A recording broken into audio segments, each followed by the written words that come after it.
Comment les marchés du luxe, donc les marchés du luxe, les segments du luxe, se sont-ils comportés depuis le début de l'année 2025?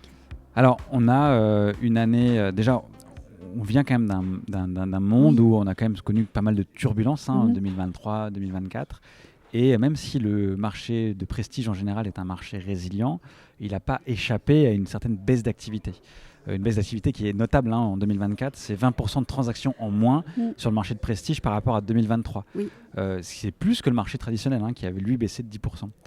Donc ça, et il y a des segments, et notamment le segment de l'ultra-luxe, qui lui a baissé de 50%. Mm. C'est-à-dire que, alors que les segments de l'ultra-luxe, c'est très petit, on parle de 1000 transactions en 2023, 500 en 2024.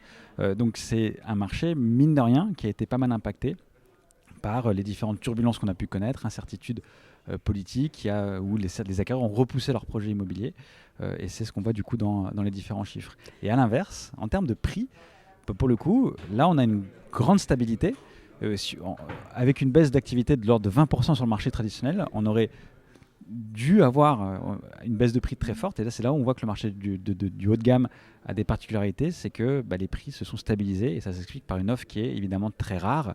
Et des acquéreurs tout à fait exceptionnels qui sont prêts à mettre le prix pour s'offrir leur écrin, leur propriété tout à fait exceptionnelle. Donc, Les ondes de l'IMO.